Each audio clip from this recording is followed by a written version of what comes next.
All right, we are going to get started. Thank you everyone for joining us. We are live streaming this webinar on YouTube right now on World Beyond War's channel, and we're also recording it. So if you have to leave at any time, we can send the recording out afterwards. My name is Greta Zarro, and I'm the organizing director with World Beyond War.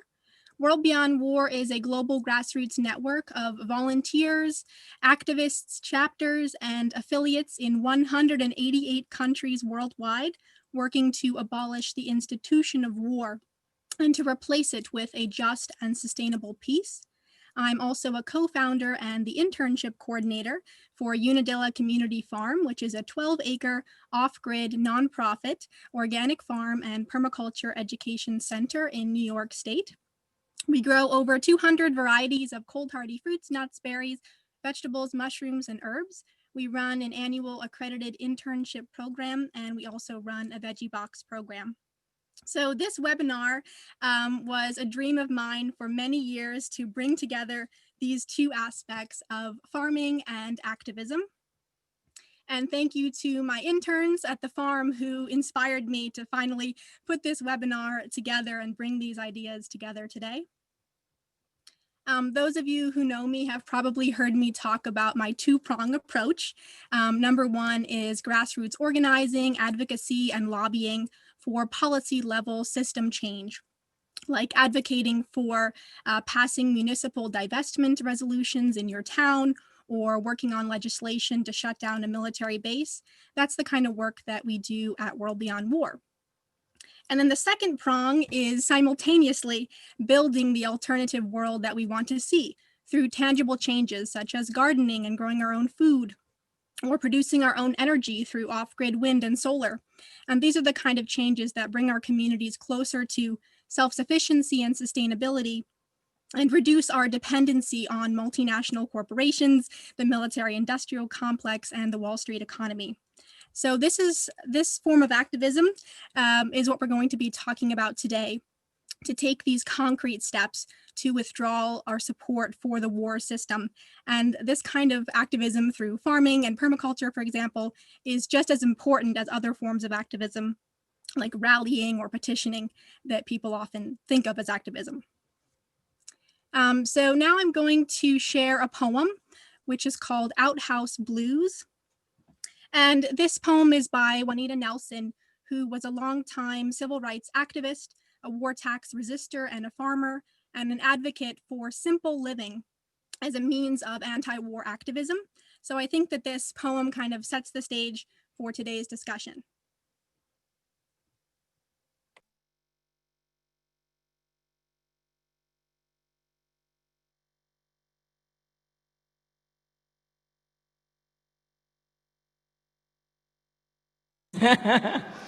Anyway, well, I went out to the country to live a simple life, get away from all that concrete and avoid some of that strife, get off the backs of poor folks, stop supporting Uncle Sam and all that stuff he's putting down like bombing Vietnam. Oh, but it ain't easy, especially on a chilly night when I beat it to the outhouse with my trusty dim flashlight. The suit is absolutely frigid. Not a BTU of heat. That's when I think the simple life is not for us elite. Well, I try to grow my own food, competing with the bugs. I even make my own soap and my own ceramic mugs. I figure that the less I buy, the less I compromise with Standard Oil and ITT and those other gouging guys. Oh, but it ain't easy to leave my cozy bed, to make it with my flashlight to that air-conditioned shed. When the seat's so cold, it takes away that freedom ecstasy. That's when I fear the simple life maybe wasn't meant for me. Well, I cook my food on a wood stove and heat with wood also, though when my parents left the South, I said, this has got to go. But I figure that the best way to say all folks are my kin is try to live so I don't take nobody's pound of skin. Oh, but it ain't easy when it's rainy and there's mud, to put on my old bathrobe and walk out in that crud. I look out through the open door and see a distant star and sometimes think this simple life is taking things too far. But then I get to thinking, if we're ever going to see the end of that old con game, the change has got to start with me. Quit wheeling and quit dealing to be a leader in any band, and it appears the best way is to get back on the land. If I produce my own needs, I know what's going down. I'm not quite so footsie with those Wall Street pimps in town.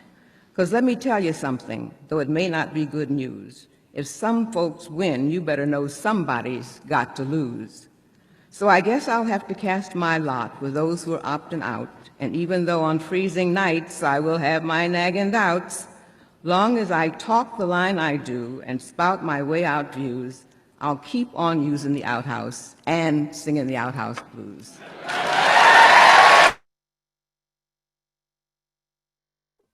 So I hope that kind of sets the stage for today's conversation. And next we will turn it over to our speakers. So Brian, I think you are first. Yes, thank you. It's good to see so many friends. It's a very important issue. I've been a part of the Catholic worker movement since I was 19 years old in 1975. The movement was started in the 1930s by Peter Morn and Dorothy Day, and best known for soup lines and houses of hospitality, welcoming homeless people and hungry people in cities around the world, and in very dramatic acts of civil disobedience against war. But it also is Peter Morn, before the term was appropriated by the military industrial chemical and agricultural complex, the Green Revolution. He wanted the Catholic worker to be a Green Revolution. And I think that's only starting to get realized about now. So one of my friends in the movement has said that what we're doing on the Catholic worker farms is practicing for when peace breaks out, for when the day that where there is peace, when a day when people in places like Honduras, Tanzania, Congo, are able to decide how their land is to be used. We're going to have to learn how to feed ourselves. We're going to have to learn how to do things with our hands that we pass off to other people at present. So after some 11 years living in urban houses in New York and other places, my partner Betsy and I settled in Malloy, Iowa, 1986. We have a 1911 farmhouse. And do you want to, Greta, go to the next picture, or do I? Yeah, this is Betsy, and we raise dairy goats and chickens and have about an acre of garden. One thing Peter Morn said back in the 1930s is, no matter how many urban dwellers think their food comes from groceries and delicatessens, and that their milk comes from tin cans, this ignorance does not release them from a final dependence upon the farm. One more, please. Yeah, well, we're surrounded in southern Iowa, one of the biggest so-called agricultural states, but it's mostly corn and soybeans for animal feed, now more than ever for corn for ethanol.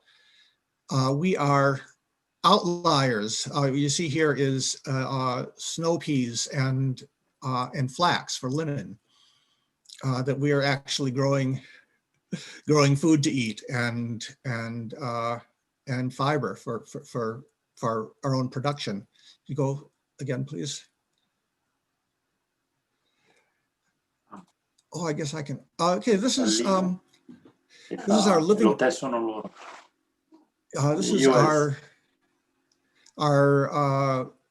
living room. One thing we do in our home is our house is not just a unit of consumption; it's a unit of production too.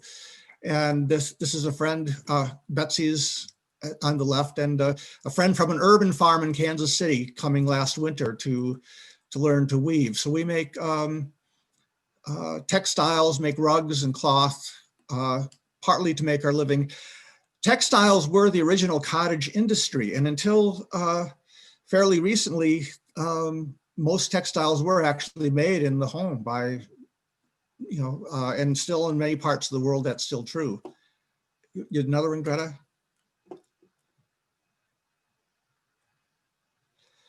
Yeah, this was last winter. One thing with the COVID that we miss is wintertime. We have, in the summertime, we have people coming to help us in the gardens and learn how to raise goats and make cheese and such. In the wintertime, we have friends come to learn about crafts and bring their own crafts. We learn every year as well. Please, Greta.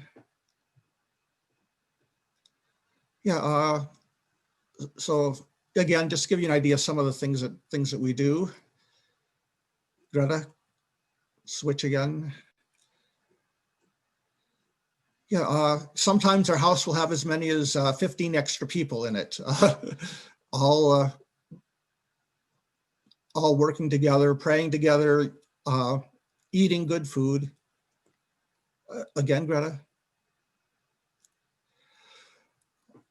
Okay, since the last, we've been activists all along, but the last dozen years or so, especially through Voices for Creative Nonviolence, I've been able to be home about half the time on the farm and otherwise being around the world, taking part in communities working for peace. And this picture, Zarguna, our friend in Afghanistan, took this. This is the Kabul River, taken a couple of years ago. And not very long ago, the Kabul River was full of water, and the hills around Kabul were, in the wintertime, covered with snow, and it was the snow melt that would fill the river that people drank and bathed and washed their clothes. Now you see here, it's just a fetid stream full of garbage and some very sad sheep grazing there. And I think this brings to home what war does to the environment. Not only is the US military alone the biggest institutional creator of greenhouse gases, consumer of fossil fuel, we're also fighting these wars to preserve our hold on the last remaining fossil fuels. And the war has created a situation of emergency in Kabul, a city that not long ago was a few 100,000, is now 6 million and growing. And yeah, the effect on the environment, the air quality, the water quality, the quality of life of people there is a real warning for us. And we are all responsible for this by the way that we live and the ways that we consume. Another, please. And this was 2 summers ago, walking from down the coast of Georgia, from Savannah to Kings Bay, where the Trident nuclear submarine base is, threatening the lives of all of us. One more, please. So yeah, and this was a year ago last summer in Germany. There's a US nuclear bombs at one of several NATO bases in Europe, waiting, for the order to launch, what could be the end of the human experiment. So again, Greta, yeah, this is a friend in Kabul, Gulamai, seeing people who are trying to do. We'll hear from Qasim more about it, but the effort of trying to build a society, in the midst of a war, is just about impossible. I think we need to end these wars. I'm thinking as we're headed toward the bulletin of atomic scientists saying that we are only seconds to midnight to a possible nuclear war, and the collapse of our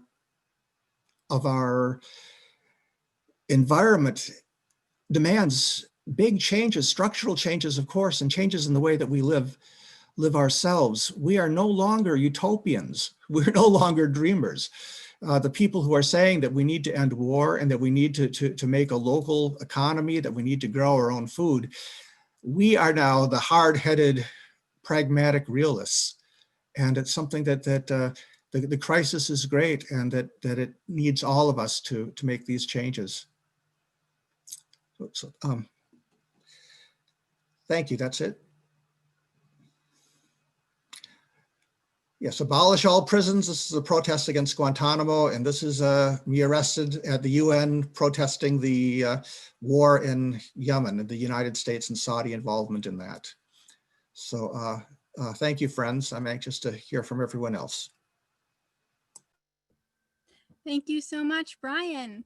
Next, we will hear from Rowe Morrow of the Blue Mountain Permaculture Institute in Australia to talk about her work doing permaculture in refugee zones and war zones. Rowe?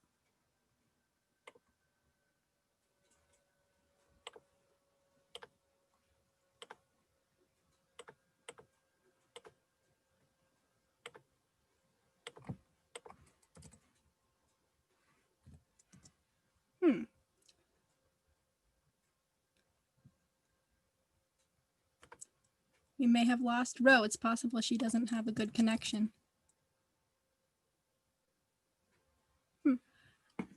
Okay, well, Qasim, why don't you go next then while we try to reconnect Rowe to the webinar.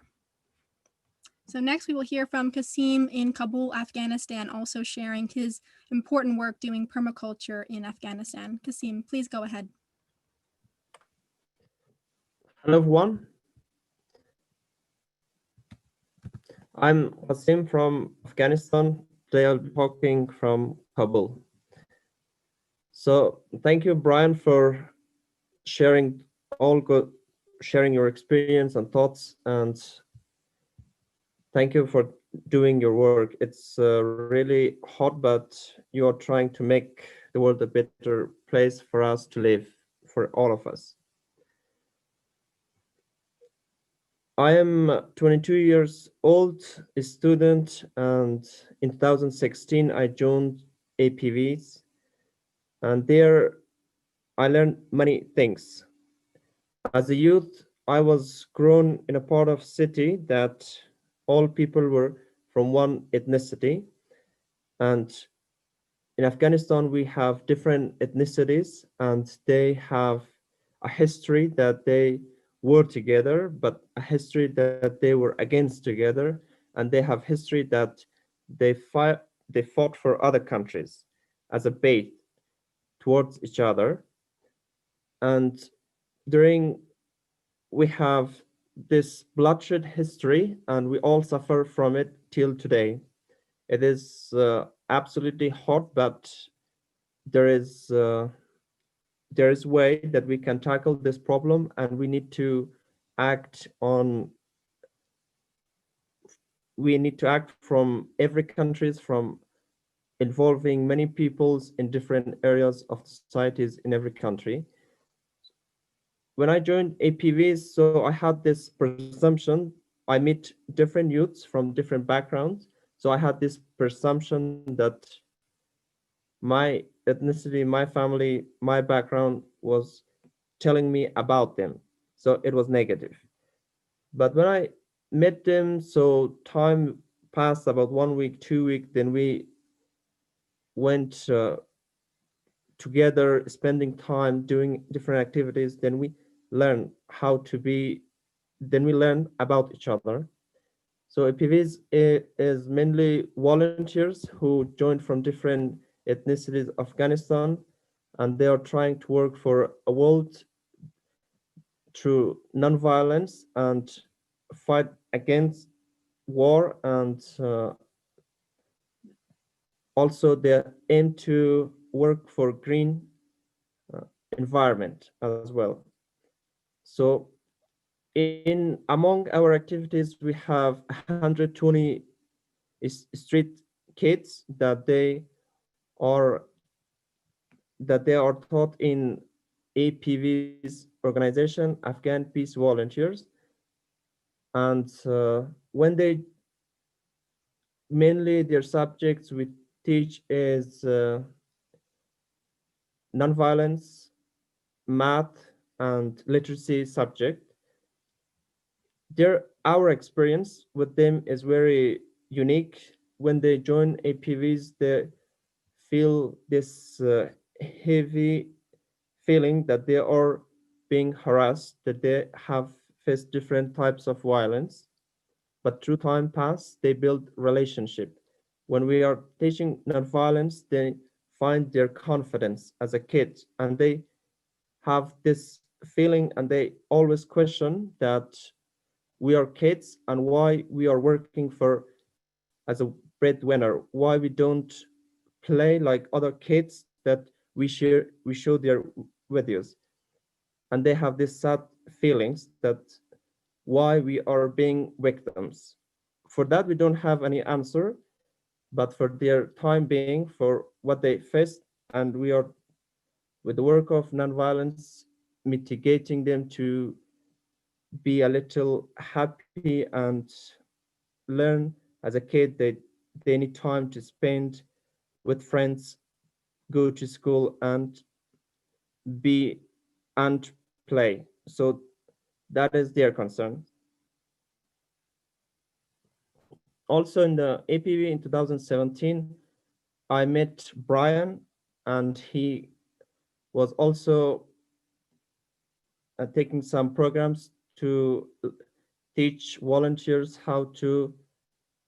be uh, how to do their work as a group and how train them their conflict resolution, because as a group we had many conflict in the society, and youth were suffering from different types of conflict. So we were building some team buildings in the group, and Brian was also helping to share his experience with the groups, that how they deal with this kind of situation. There was also a program we ran that we invited one volunteers from different provinces of Afghanistan, and it was a program for youth on the road to peace of nonviolence. It was for 4 days, and also we were sharing that the work of nonviolence, that how it can tackle this heinous condition that Afghanistan is facing today, because war is not a solution against war, because it always do the ignited, like fire cannot be put out with fire, so it has to be something else instead of fire to put out the fire. So violence cannot put out the violence out, so it has to be peace, non-violence that can do that. And they had this feeling that they were happy because they thought none of they thought no youth in the country would think this way.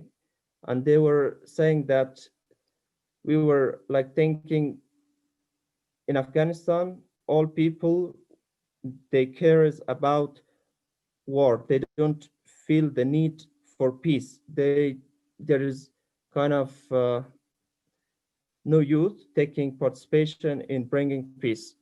So they were, and from there we built a network that they could do these activities when they go back to their own villages.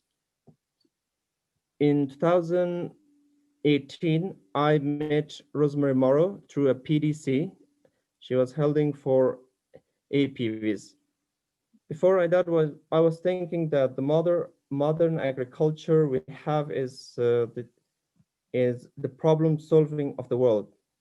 But through PDC, I understood that it is not that much reliable, since it is damaging the environment we are dependent on. So also in PDC, we learned that it has 3 ethics as permaculture design course or certification: fifth, people care, fair share, and earth care. So these ethics doesn't exist in our modern agriculture system. but this exists in our normal, in our traditional way of agriculture in villages. And with this course, I was connected back to my traditional village type of agriculture. So there we didn't, in our village, there we didn't use any fertilizer, modern fertilizer. And so I was thinking that we don't get much yield, so it's not usable. But now we see that with the fertilizer, we put too much in the ground, so it gives during 5 years or 2 years or 10 years, it will damage the soil that cannot be cultivated anymore. So in permaculture, it do the opposite. It always build the soil for better and nutrient products. So this is how it can be helpful for farming and sustainability of food production for Afghanistan. Also, it has the philosophy of people care. Since Afghanistan is suffering from violence, the government also it's not very caring for the people. So they're very corrupted.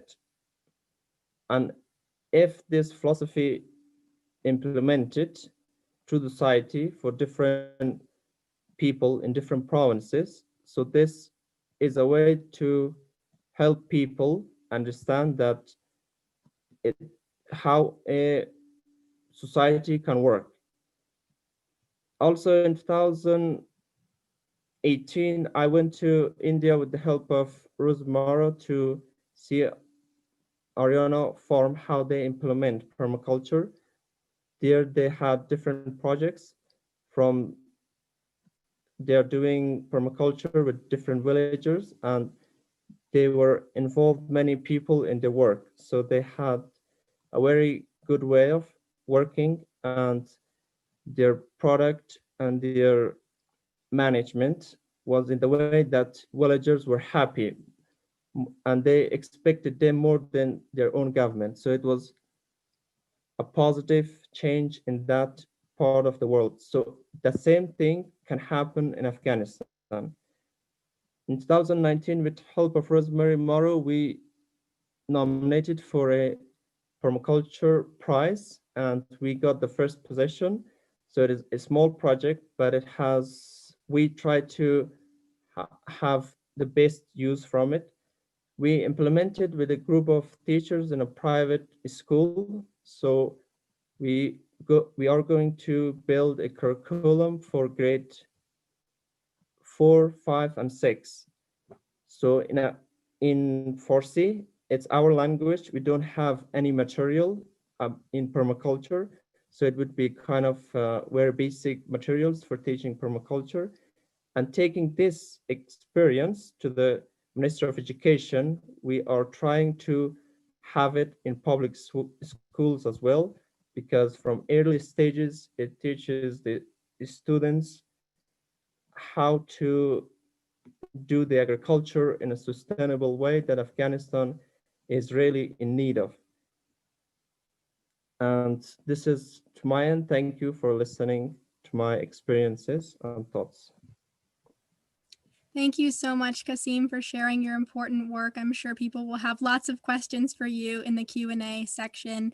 And thank you for joining. I'm happy to answer. For those that don't know, Qasim is joining us at like midnight his time. So we really appreciate you joining us. And Rowe, we see that you're back. We're so glad that you're back on Zoom. So Rowe, we will go to you next. Thank you very much, and thank you everyone. For those of you who are here today, it's nearly 7 o'clock in the morning in Australia, and not too much has happened in the world overnight. Before I just start looking at the slides, I would very much like to mention that I'm living on Gundungurra land. The Gundungurra tribal people are one of 200 or more Aboriginal people in Australia who were invaded and beaten, and a low-level war including biological warfare, did immeasurable damage. And it is now our custom to acknowledge that the land was never ceded and we're living on it by the graciousness and consent of the local Gundungurra people. And every year I pay them 2% of my road land taxes as rent. I also pay the kookaburras and the magpies when they're hungry, give them a little bit of food. So I'm paying rent to animals and to the Gundungurra people. There are two things I'd like to talk about today, and I don't want to talk down to you because you're good permaculturists. I think one of the big things is that war is a major contributor to greenhouse gases and burning fossil fuels. The second thing is that agriculture is the third greatest user of fossil fuels in the world. So that's through the tractors and the petrol and the pesticides and the stuff carried around the world. This is unconscionable and inexcusable in a world in which rapid climate change is catching up on us, and there is no excuse for this anymore. That's just pragmatic. Do we want to continue to live on this earth? We have to live differently. If we live differently, people like Qasim can live with more. It's this enormous voracious appetite of the Western, which we all know about.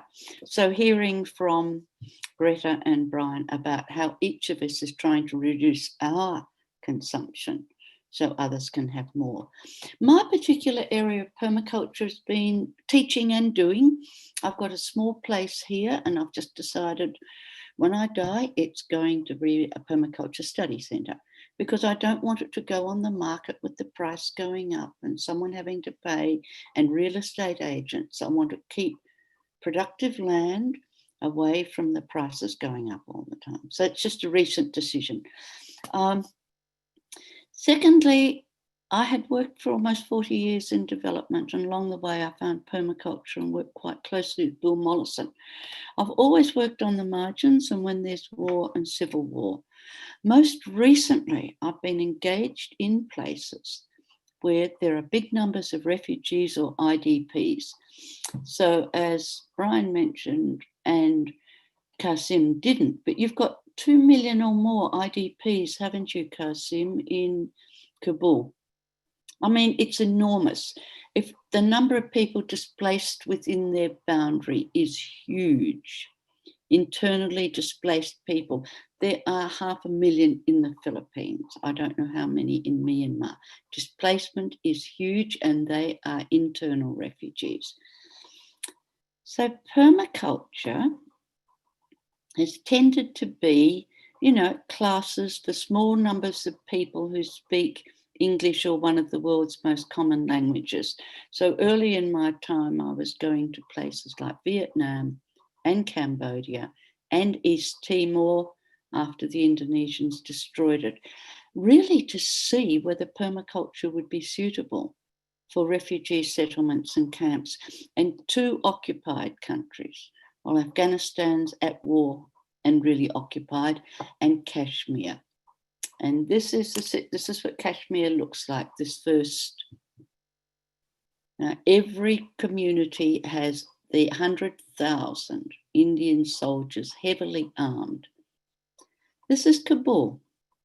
I think what it'd be good to see is I have had the joy and privilege of being in Kabul in the 1970s. And no, I wasn't on the drug trail, but I saw it prosperous.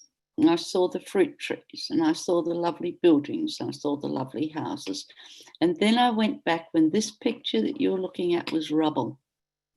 And now people are rebuilding. But let's ask a question. Can you see any electricity wires? Can you see water supplies? This is what war has done. It's taken people from a reasonable standard of living backwards into poverty. And this is inexcusable, that people who were already living simply are taken into depths of poverty. It's happening with the refugees. Has permaculture got anything to offer? Many of you might think that to have permaculture, you have to have some gardens, such as we're shown, or you have to have a farm. In effect, what Qasim is doing in Kabul, the school has 3-meter walls, like the brick one you can see in the middle. The school has blue metal, that's what we call little black stones, and 1 or 2 meters wide. There are virtually no playgrounds.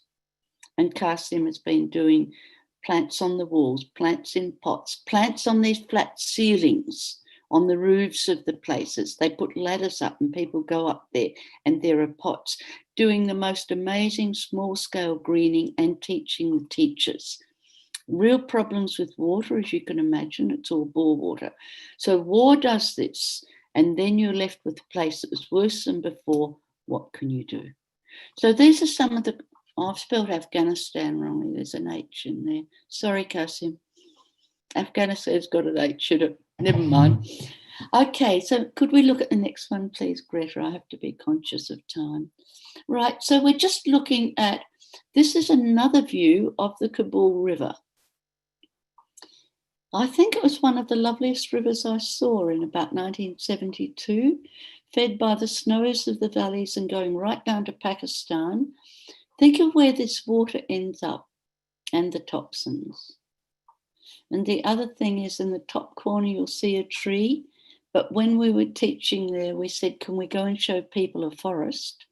Because permanent forests are the basis of our teaching. And they said, you have to go 80 kilometres away and the Taliban are on the road and it's dangerous. No one can see a forest.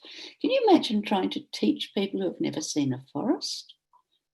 In Iraq, it was the same thing. We took them to a park with grass and 5 trees, 5 species. You know, this is trying to build a basis of understanding of how the world can be green and beautiful. From these conditions presents new chances to permaculture. So Qasim gave us our ethics. The first one is for the earth.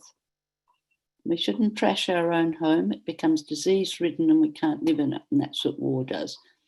Principles applied globally. Restore the soils, restore the trees, restore the biodiversity, and strategies for regions, techniques for local places. This is the way we're working with people all the way through. Let's have a look at the next one, please. So last year I got some funding from Quakers in Australia and did a super cheap course looking at refugee camps and IDPs around the world, and went to, first of all, Bangladesh with 1 million refugees living in tents, and then to Turkey with 5 million refugees from Syria, most 80% of women and children, and now with COVID, they can't get any money and starvation's working in. Then to Greece, where I went to Kos. I went to Lesvos, and that's where they had that camp where they burnt down the camp, and now there are thousands of people on the streets, hungry and homeless. Then into mainland Greece. Back to Malaysia, which has millions of people. So the idea of this was to test whether permaculture can work in this circumstance. This is the classroom in the Lesvos, and this is the glass house that they've built. So you can see the plant at the back. And we had to teach with plants all around us and all the structures. We had so many people, we could barely cope. At one stage, this roof blew off. It's just laser light. And the walls rattled. It was winter and it was cold. And people kept coming and wanting to be part of the course. We had about 5 different languages, and that's very difficult. Next one, please. Okay, so what we were doing, this is in Turkey, and no, it isn't. We're still in Lesvos, and what we do, we bring the local Greeks into the course and the local host NGO and the refugees together. Then when we leave, the local host and the local citizens keep working with the refugees. So if we were working with IDPs, we'd ask for some local people and the NGO to do the course with them, so that when we leave, it goes on. So we've just produced our first booklet on teaching permaculture to refugees. and it's getting a very good response around the world. I think some of you have already got it. And then we are going to do the book on the outcomes. What did people do with the knowledge? So if we can, we had a day at the Greek's farm, and he now is taking in women and children off the street because there's so much violence, who were in the camp that was burnt down. So, you know, all these flow-on effects happen. I'm watching the time. I've probably only got a minute or so. Could we have the next one, please? We want 50% women. We do very interactive learning where we can. We actually go and get the products we're talking about. We get people to give ticks. Many people are illiterate, but not all. So we're teaching at that level. We use their knowledge. Sometimes the Indigenous knowledge is good. Sometimes we can add to it. So this is a group who are learning about, you know, the 5 types of vegetables. We do it with fruits. We do it with fruit, with trees. This isn't just a food growing exercise. It's more than that. It's about cleaning water, and it's about restoring in a very big way. Okay, next one, please. Thank you, Greta. Look, this was a group in Attica in Greece, and they built models. You can see our materials. We're not using PowerPoint at all, the way I am this morning.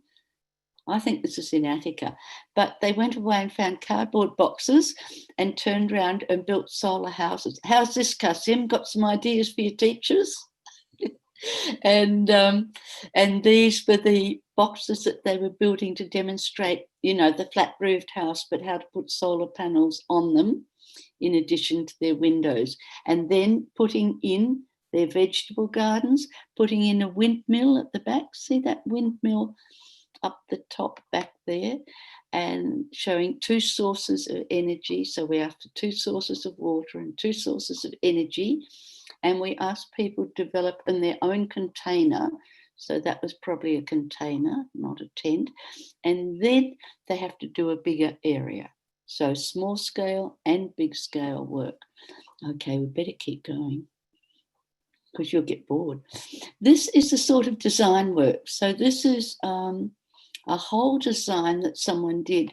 Someone said to me, refugees don't learn how to draw and they can't do permaculture because it's too hard.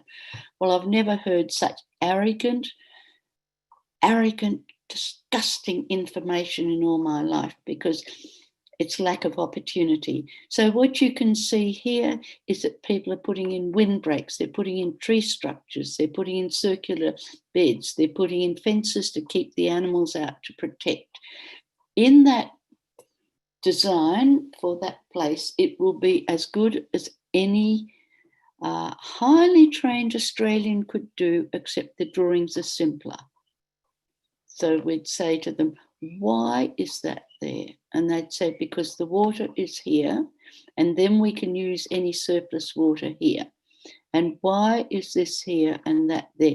People have to be able to justify decisions because permaculture is design. Because it's design, you can put any symbol, but it must connect with another, and it must be logically set. Here are the animals. See the chickens? Look, they're out free ranging. Very lovely. Might be a little fish tank here. This is a compost toilet up the top.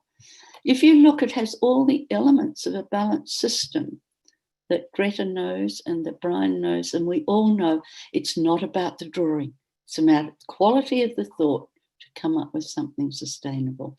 Next one, please. Right. Oh, this was with the refugees in Bangladesh. And what we did here, we took this, there's a house here, and we took one house that had 12 people living in it, and we built a sack garden, and we redid the water supply, and we built a compost, and we built these to grow pumpkins. The ladder on the left is to grow pumpkins up on the roof. The sack garden at the bottom is to multiply the number of plants. The compost is to deal with the waste. And they put together, they use plastic bottles, 2-litre water bottles, which are easy to get in refugee camps, and were able to grow tomatoes and beans in them. And the results have been phenomenal. I think in Bangladesh it was interesting because everyone who did the course was told, you go and teach 2,000 more people.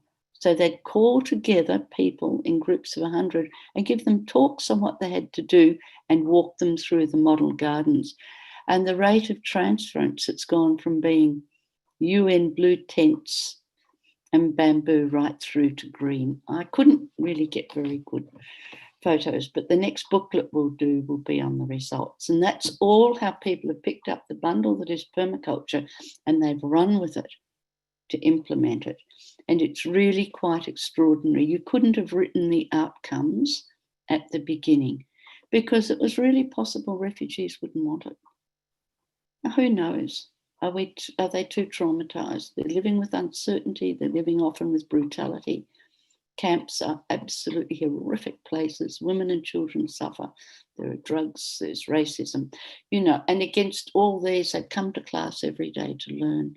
Maybe the next one, please. If there is a next one.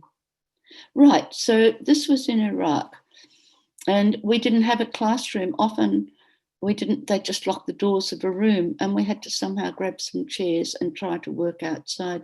At this stage, if someone knows better in the group, we ask them to teach. So it's useless. Translators are boring and they often don't know the work. So if we can identify someone, we say, please, will you come and teach this? Please come and teach this. This group were some of the Syrians and they were very, very upset. And the latest group coming through have been the Yemeni. But one of the biggest challenges, I'll go back to Kabul because it's about war, is the number of people who have come into Kabul and living on rubbish heaps. And I was aware that if we could clear the rubbish and build 2 or 3 story green buildings, then that would release land to grow some food around the roof. We could use the balcony, the roof, the windows, any sort of thing. So I'm working very hard now on permaculture for the crowded margins. And the crowded margins is anyone that's forced out of their home through migrant labour, economic environment to live in these areas. This is one of the ways we can offset but can't wipe out the impacts and the damage and the disasters of war. But it's a long, painful road compared with stopping wars in the first place.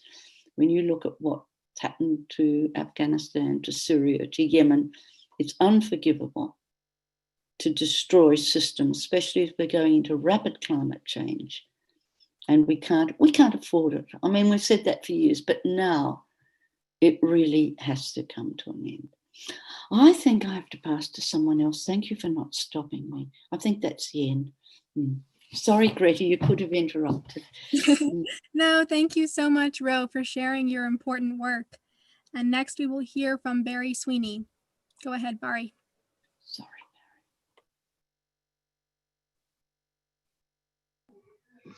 Hi guys, yes, thank you very much. I'm delighted to be here. I'm going to be talking to you about my journey to become a permaculture instructor and a peace activist. I started off with no connections to teaching or to ecological protection, marine biology, anything. There's nothing like that in my family. Nor are there peace activists or political people in my family. So there wasn't just a path for me to follow, but nonetheless, I qualified as a teacher, a primary school teacher initially, and I was always eco-minded as a young guy. I loved the natural world. So I wanted to incorporate that in my teaching. So in the first primary school I helped the school go through the green flags process, which is the process of a school becoming more ecologically minded and conscious, so through a variety of projects and things like that, which was fantastic. Unfortunately, then the economic crisis of 2008 and 9 came and I lost my job and I moved to Sicily. For 1 year, I thought, I'm still here. It's 11 years later. But so I came and was teaching English in my third year here, I actually bought a small private language school, myself and a couple of partners. And here in Italy, there's a very strange thing. You might go to somebody's house, they use a lot of plastic. You go and you eat this amazing dinner, a Sunday lunch, it's unbelievable, and they give it to you on a plastic plate. You know, and they have plates in the cupboard. So anyway, when I bought the school, I wanted to have an eco focus to it, focusing on resource management. And so we did a lot of upcycling in the decorations, using of pallets and things we found on the streets and things like that. Anyway, that wasn't enough for me. I wanted to get more serious about getting ecology into my teaching. So I left Sicily, I went back to Ireland, and over a 3-year period, I just took course after course, permaculture course, natural building course, forest gardening course. I volunteered on this project, another project, a million different projects. And eventually, as I gained more knowledge and more confidence about companion planting and catching and storing energies and how all the different parts of permaculture work, I started assisting on permaculture design certificate courses, which I absolutely loved. Of course, looking at all these things, you also come across the information, you know, the information about the horrific emissions from armies, you know, that the American army emits more emissions than many, many countries. I think if it was a country, it would be 35th on the list. It produces more carbon emissions than Sweden and plenty countries. And, you know, you research more and more, and you begin to realize that when war goes on, people destroy their resources before the invaders come. So think of Saddam Hussein in 1990, 1991 and Kuwait, and he burnt the oil fields for 6 months, 9 months, so much carbon released in the air. Or even in Afghanistan, Qasim would know better. The Afghanis destroyed their own pistachio economy. They had an enormous pistachio economy because they didn't want the Russians stealing it. You know, so immediately you're missing trees. Trees, of course, make holes in the ground. So when it rains, you know, the water can actually get in the ground. When the trees are gone, it's dust. You're into dust storms. And when it does rain, you've just got terracotta, you know, like the baked clay. And the water just runs off like a plate. You know, so you know, before the war even starts, there's enormous damage. During wars, of course, infrastructure is targeted. You know, if you think of Yugoslavia in the 90s, they targeted chemical plants, they targeted petrochemical refining facilities, which all went into the Danube. And, you know, there was a terrible ecological event in Southeast Europe in the late 90s because of that. Or if you consider, you know, the after-war effects, you know, you only need to think of Agent Orange or something in Vietnam, or all the big oil tanker boats that have been sunk in different wars, weapons boats that have been sunk. The numbers are phenomenal. And a lot of these boats are now 70 years old, and the oil is escaping. It's escaping beside the Great Barrier Reef, which is already almost dead. It's all around the American coast. Here in the Mediterranean, just off the coast of Bari, there was a boat sunk in the Second World War that was carrying 1 million tons of mustard gas. That's still been leaking into the Mediterranean, you know, so people eat fish here. So you've got the damaging effects of before, during, and afterwards. You have depleted uranium in Iraq. Those areas are now, we can't go there, they're finished. You have the nuclear weapons that, okay, 2 were used in wars, but over 2,000, 2,500 have actually been exploded in testing, you know, and there are islands, we cannot go there anymore, not for millions of years. Pacific Islands, the Bikini Island, the famous sex symbol, the lovely bikini, that comes from the islands we absolutely destroyed. You know, so already being active in the environmentalist world with permaculture, it became very easy for me to see I also had to take action on peace and war. And World Beyond War had very explicit material on the connections between war and ecological damage. So I became involved with World Beyond War. I'm now a chapter coordinator for Ireland, where we have a small group when we're organizing some events. And I've tried in my work to highlight the shared connections between war and ecological destruction. The first conference I organized in Ireland was in an eco-village in Cloughjordan, where we explored that exact topic. You know, so, and like I would like to branch out and work more with Extinction Rebellion and really begin to explore the intersectionality, you know, of these issues. But of course, the intersectionality of war doesn't finish there. It's austerity for us. It's the reduction of the standards of our education, our infrastructure, our bridges, our hospitals, and it's money for the armies. So, like here in Italy, for example, you don't have geography as a subject anymore. You don't have history as a subject anymore because of cutbacks. You have geohistory. You know, this is in a time of a climate crisis. We need all the various different types of climate scientists, and we don't have geography as an explicit subject. It's crazy. The negative effects of war are far-reaching, and permaculture is certainly a good way to address some of those, some of the issues. But so I suppose just to wrap up, it's not how did I get involved with these things? The question more is how could I not get involved with them?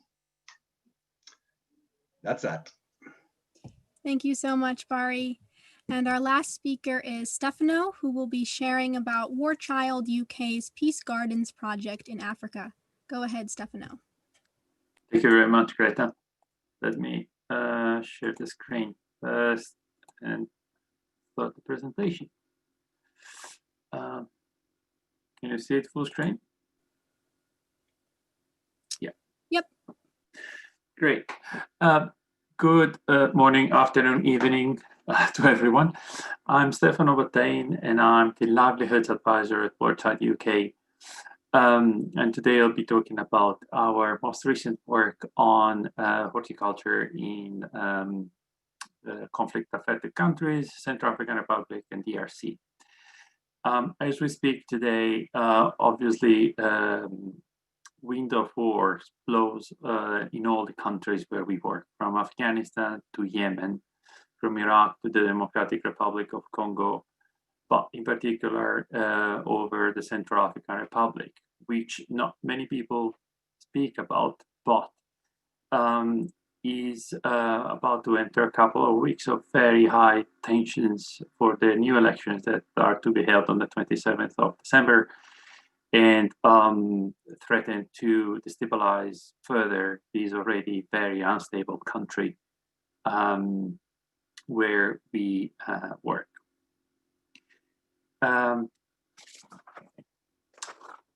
This is the organization that I'm working with, and War Child was established in 1993 during the and in response to the Balkan War. War Child is an international organization that has been implementing projects since then for the last 27 years. And we focus on making sure that children are protected, have better access to quality education, livelihoods opportunities, and psychosocial support. And all of these is to ensure that children and young people have improved well-being and opportunities for growth and development. Our vision is very ambitious and is a world where the lives of children are no longer torn apart by war. And our mission is to protect, educate, and stand up for the rights of children caught up in war. As much as possible, we try to achieve this whenever and wherever possible with local civil society organizations, other local associations, partners, local governments, and institutions for sustainability and ownership. So let's dig a little bit deeper into the specific topic for today. Today, I'll be speaking about the Peace Gardens intervention, which is basically an intervention model that is made up of 3 different activities. The first component is social and therapeutic horticulture. The second one is sustainable school meals. And the third one is junior farmers field schools. The first component, social therapeutic horticulture, or STH, is I'll be focusing, is the activity on which I'll be focusing on, because it's the most innovative in a humanitarian context. We are the first international organization to pilot something like this in a conflict-affected country with children affected by war. The other 2 components are aiming at producing meals based on school farms that are developed and run by school management committees and are in the longer term going to be a sustainable source of meals for children attending schools. And junior farmer field schools is a fairly standardized way of developing children and young people's skills on agriculture. So focusing on social and therapeutic horticulture,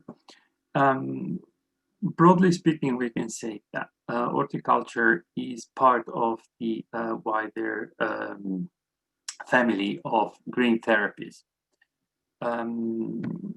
Social therapeutic horticulture uses community food growing to improve quality of life, well-being, and resilience. Normally, this is an activity that is requires the participation of vulnerable groups of people and communities, and it revolves around plants, horticulture, and gardening. This specific discipline, STH, is different from the regular domestic gardening that we all know, because first of all, it is a formalized way. Outcomes are measured, and it is centered around participants' needs and skills. All the participants to social therapeutic horticulture are guided through their journey by qualified practitioners, and this is the core component of the model, as you can see from the bottom left corner. The center of everything is the child. The group provides meaningful relationships. The gardens provide the space for meaningful activities to be taking place, and the practitioner is supposed to be the person that makes everything work. Our work in Central African Republic is based on this discipline that developed in the UK over the last 30 years and based on the best possible available evidence. We developed this with the local communities, but supported by a local partner, which is called Thrive, as you can see from their definition of social therapeutic horticulture. So what did we do in the Central African Republic? For the needs present in the country and the context, we obviously had to prioritize food production. Food production is obviously the most urgent and the primary use of agriculture in Central African Republic.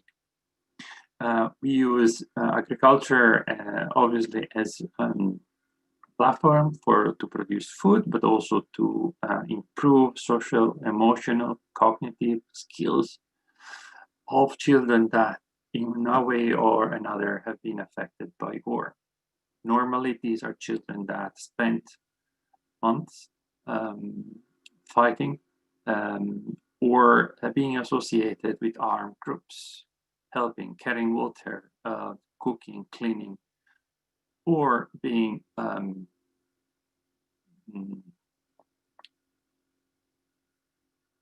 often abused by soldiers and armed forces. Others are orphans because of the war mainly, but also because of other reasons, and the short life expectancy in Central African Republic unfortunately cause a lot of children to be without a family. What we did was to proceed with a very strong adaptation and contextualization of the model in that we are currently implementing. We had to take into consideration the needs, the culture, the humanitarian situation, the available resources, local people skills, the time available for the project, and the budget available for the project. So several constraints. We developed this project, the model, in March with our staff, and it has been implemented since then in close partnership with village level school committees and local civil society organizations, which are guiding the project implementation with our technical support. How does a social therapeutic horticulture in Central African Republic work?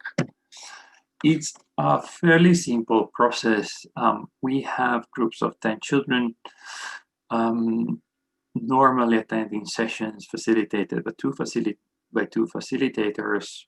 We established 6 gardens in 6 different locations. And we facilitate sessions that are 3 to 4 hours in the morning or in the afternoon, depending on the school shift, because schools in Central African Republic have a morning shift and an afternoon shift. Children attending these sessions are between 11 and 17 years old.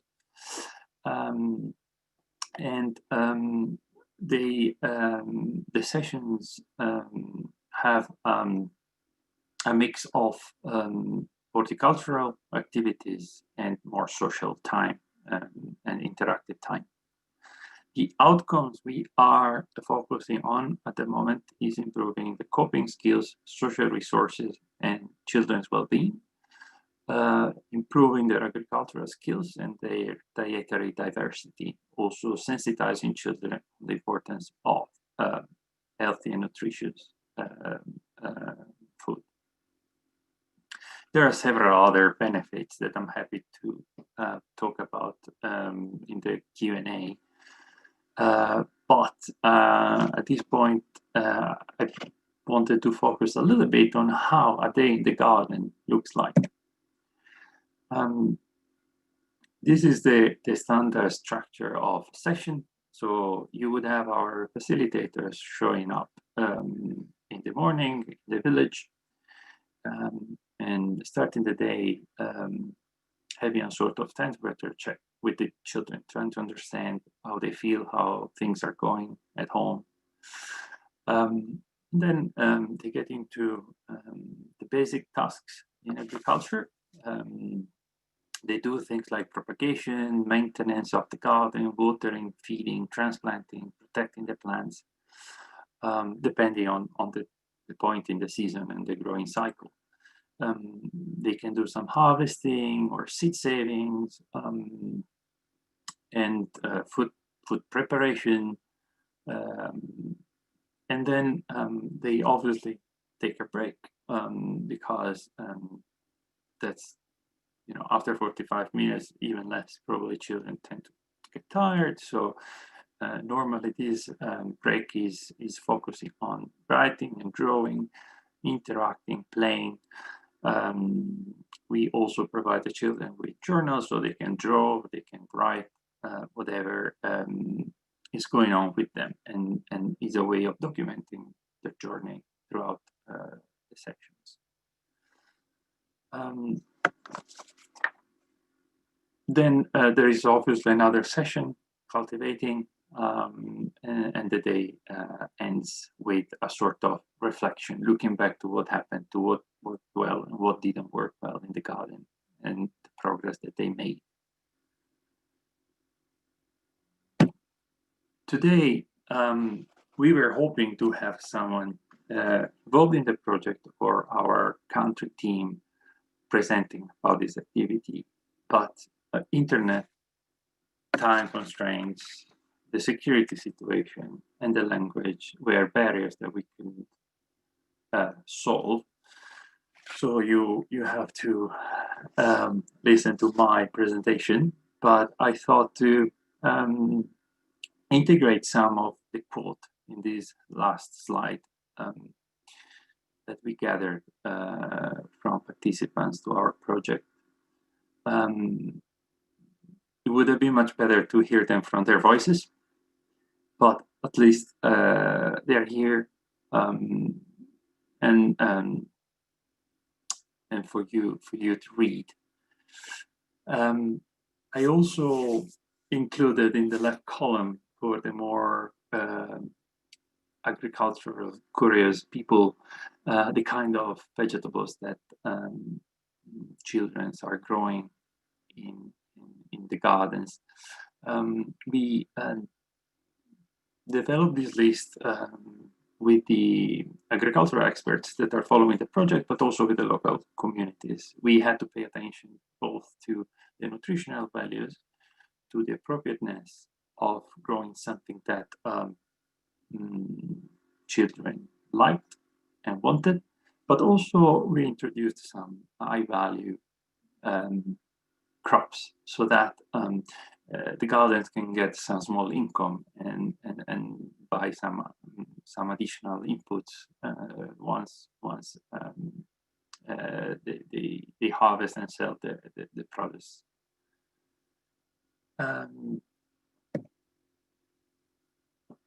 And with this last slide, I'm closing the presentation with the smiley faces of the children involved in our project. And I wanted to thank you in Sango language, which I don't speak, but I know how to say thank you very much. So I say it in Sango, Sangila Mingi, Singila Mingi. Thank you very much for your attention, and I hope this has been interesting. Thank you so much, Stefano. Thank you. Yeah, it was so amazing to connect with you and learn about this work. When I started organizing this webinar, all these people just kind of came out of the woodwork, and I realized how many people are doing work that already makes this intersection. So I think it's really amazing to see that. And now we will open up to Q&A and discussion with the audience. So my colleague Mark will be reading off questions from the chat. And if participants want to ask a question verbally, you can use the virtual raise hand feature to click participants, then click raise hand, and we'll call on you. So Mark, what do we have in the chat? All right. Well, thank you, everybody. This has been so inspiring to listen to all of these. Let's start with a question from Mary Wilbur. And I think this is for anybody who knows an answer to this question. How does permaculture blend with newer concepts such as regenerative agriculture and food forest development? Rowe? We get this sort of question quite often, everyone, because I think many people think permaculture is only about growing vegetables. In effect, what we want to do is create permanent permanent cultivated areas that are highly productive, so that our thinking is always how we could put in more fruit and nut trees and even reduce the amount of annual land we use.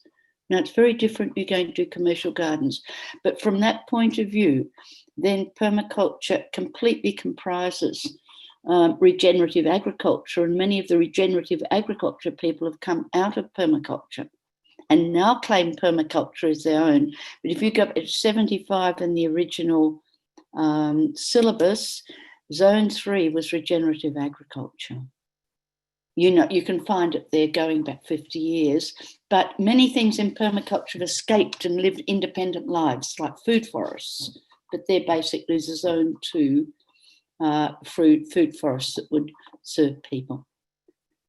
You want to answer all the questions? I'll stop. I could talk a lot.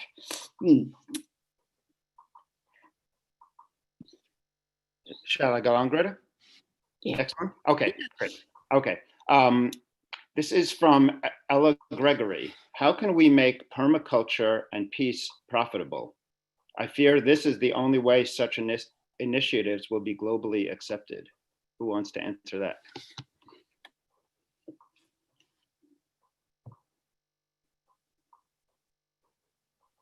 Any thoughts? Barry? Well, of course, with permaculture, you don't go for, like, when you're thinking of agriculture, you don't go for monoculture crops. So just all potatoes, all strawberries, because that's a very weak system. As coronavirus is showing us now, we have an entire human crop and they just pass it from one to another. You want to break up your different plants and all that.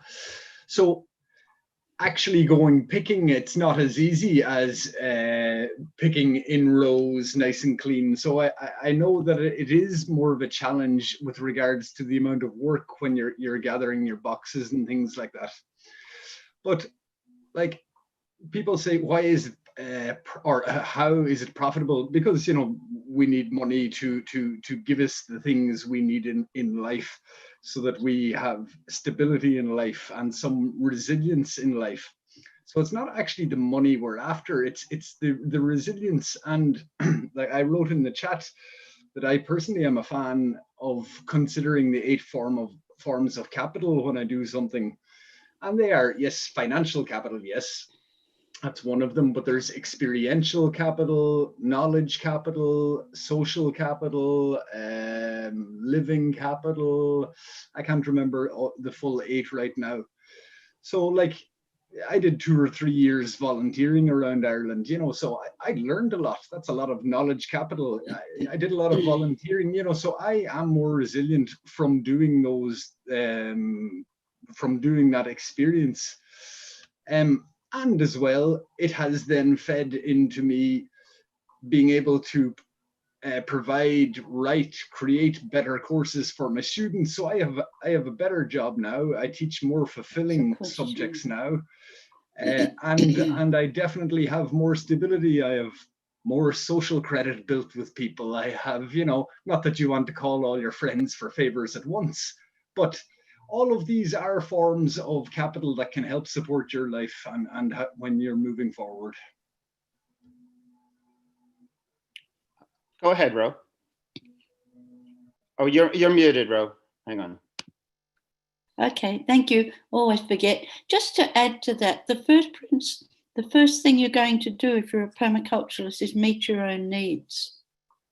Look what's happened with COVID when the line of distribution breaks down and the transport systems break down, when the farmers can't get people to pick because they're not allowed to go out together. We've got huge shortage of foods in Australia at the moment, and they're all on trees out there because we haven't brought in the workers to pick them.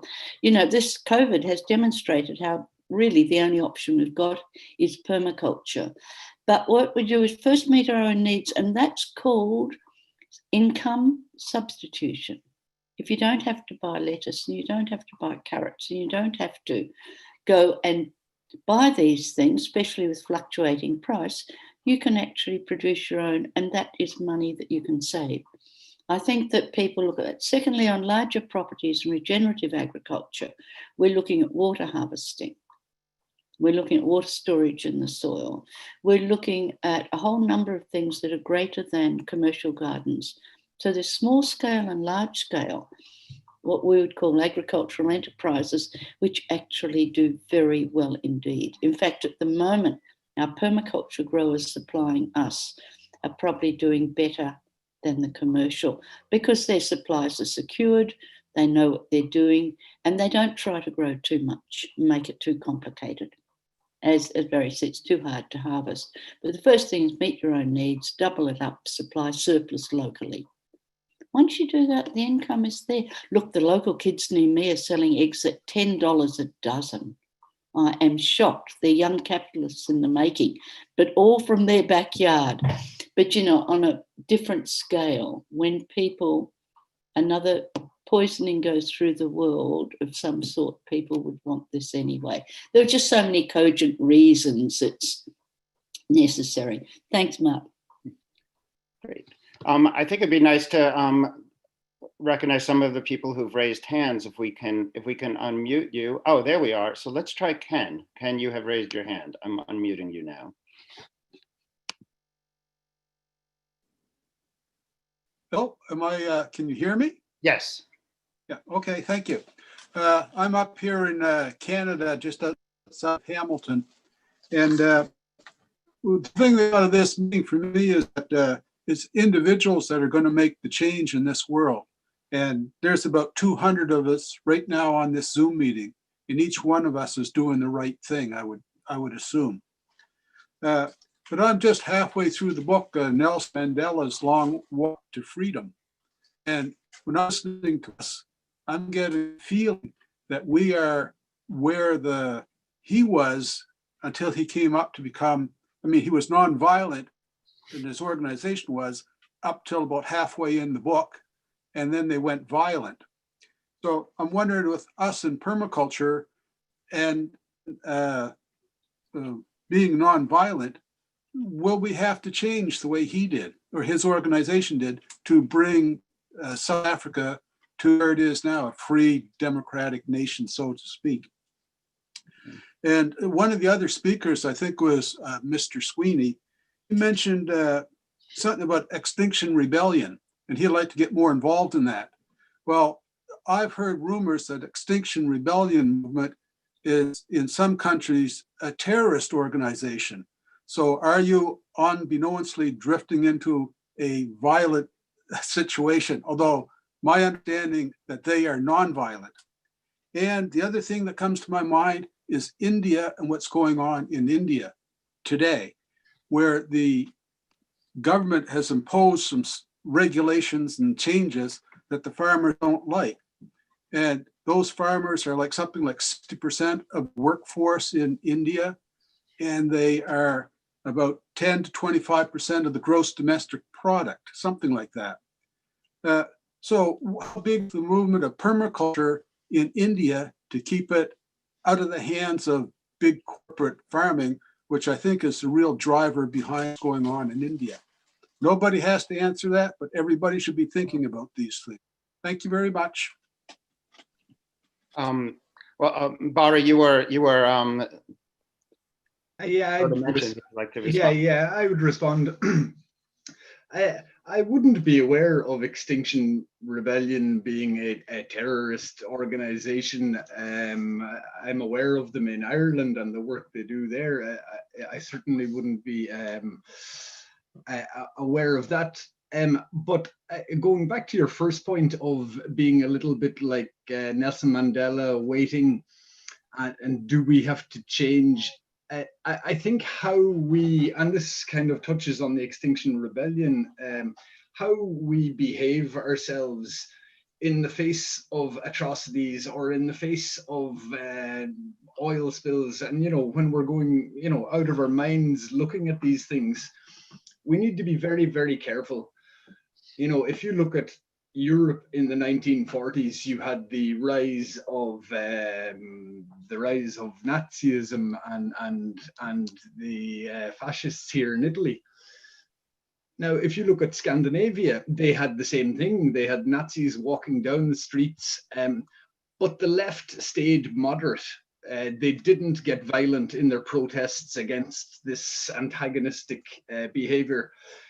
Meanwhile, in Italy, the left was aggressive and they were violent, and that opened the door for Mussolini to say, we need law and order. You know, so how we behave ourselves is of utmost importance, you know. So I would take very seriously the suspicion or allegations that Extinction Rebellion might, you know, I'll look into that in great detail, because I certainly do not want to be involved in any extreme. I think we need to stay moderate. We need to stay centered on our policies and what we believe, but we need to stay grounded. Yes. Okay, moving on. This question is for Stefano from Taylor Wilsey. In your sessions, do the children and facilitators ever share a meal? Not a full meal yet, but we did have snack for every session, sort of. So small meals, yes, not full meals. Yeah. Great. Okay. And here's a general question. Has there been an examination about using community currencies to create more sustainable culture? I was wondering the same thing. I think maybe that means barter as well. Rowe, you're nodding. And unmute. Okay, so there's been a long history of sustainable local currencies. And one of the first ones that I remember that was very active was two in Argentina. They had a huge financial crash. And so they developed a local currency called LETS, Local Enterprise Trading, in which everyone could list what they had to offer and everyone could list what they had to need, what they needed. And you would make swaps, not one-on-one, like a barter, but you could give me a haircut. Hakim could supply me with something. Someone else could fix my gate. I can do some teaching. I can do some sewing. And we worked it out. And it's absolutely thriving. It did so well when the government reinstated its policy. It tried to make it illegal because it undercut legal tender. And also, it's not necessarily taxed. So there are several cases. Robin Francis, a known permaculture in Australia, her whole area uses local currency. And we've had one here, and we're starting again, called Echoes. They call them things like peanuts, whatever the local name is. But it is recommended up to 40% of all our financial transactions happen through barter, give, swap, exchange, share, and gradually meet each other's needs. So our whole society is meeting our needs without having to go to the whole currency, which is big and usually attached to a multinational somewhere. Nearly always, everything's attached to a multinational. It's got this unseen puppet strings that manipulates us. So by boycotting that and creating our own, we are actually getting stronger and working for the ethics we all love and believe in.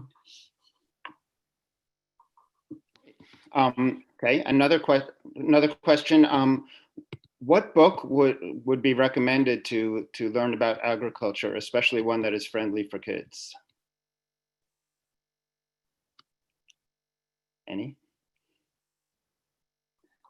Is there any? I'm sorry, I'm always on the air, but I think because I'm one of the oldest. I've great. been around permaculture, I've sort of grown old. My teeth got worn out doing permaculture, the rest of me. I think there are a few specific books. David Holmgren's produced one for a neighbourhood called In Our Street. And that is because permaculture is moving fast into cities and neighbourhoods. And it has to, or it's irrelevant. But for actual regenerative agriculture, I would be looking to some very good films produced by the Regen Ag crowd. And remember, it's systems. So you have to think water, landforms, soil, species, protection. You have to be, and where your nutrient will come from, all together at the same time, like juggling things in the air. Keep all those concepts together while you're building your regen ag. and it is in an ecosystem too. So I can't give you sort of things here. There's a group called CIP, Children in Permaculture, based in Italy. They have fabulous resources for children. I'd have to get these references for you later, but they're all available.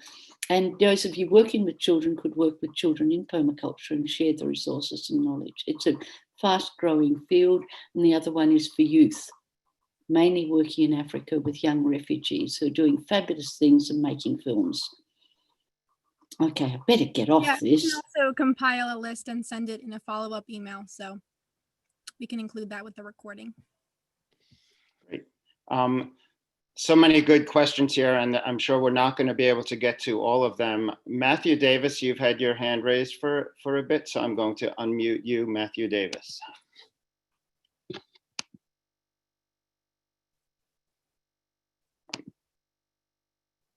Not sure if that's worked. Matthew, can you speak? Okay. Can you hear me? Yes, we can. Okay. Thank you.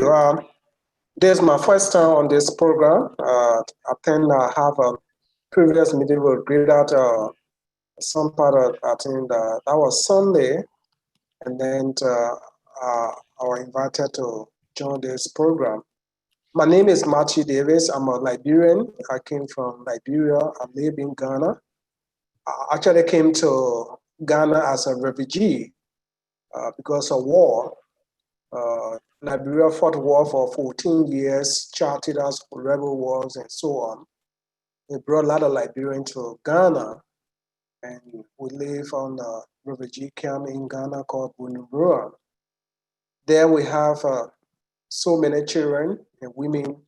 I'm trying to help to go to school and then provide some skill training for the women to learn how to sew.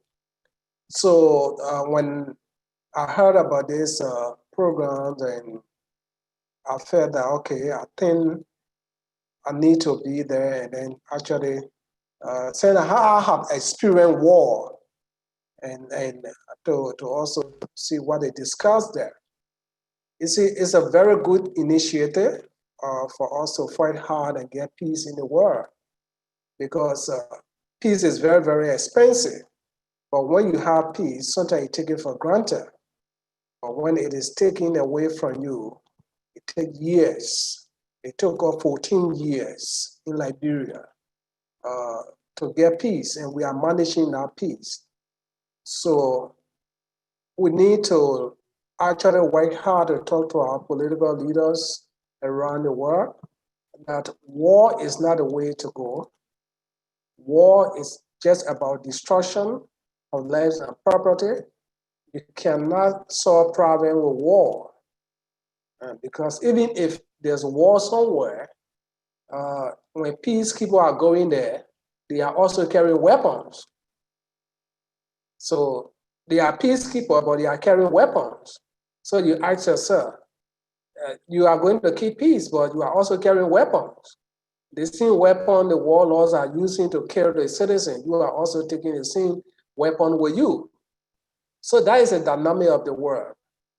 But if we all can work together and then make sure that we eliminate such things so we can live in peace, I think it would be a great idea.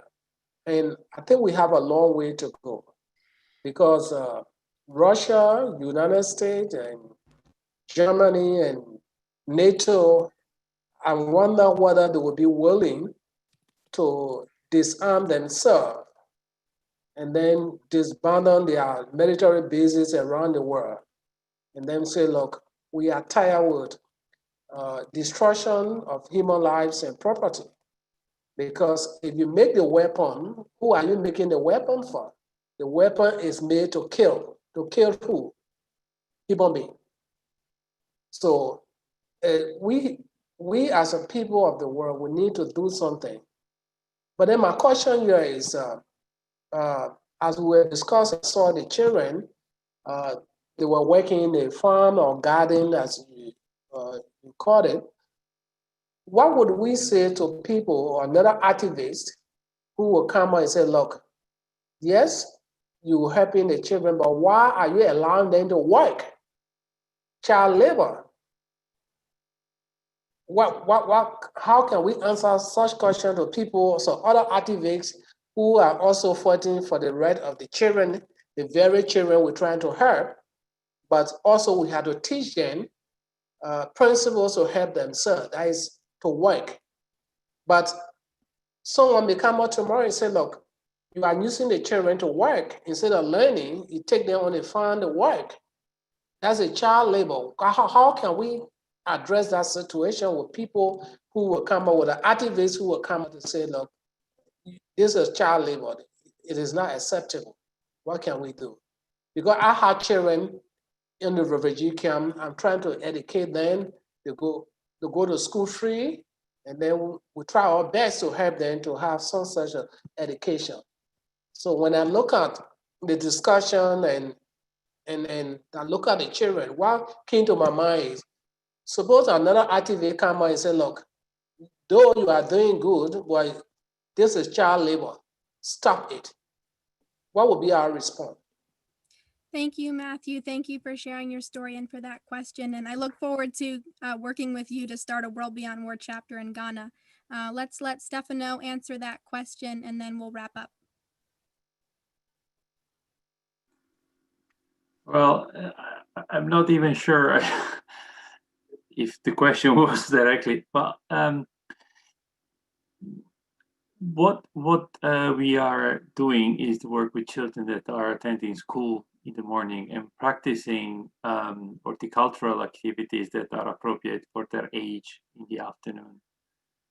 These are very light touch, and there is no pressure on the children to produce. There's no pressure on them to work. These are educational activities that almost have food production as a byproduct, that is more of a learning exercise.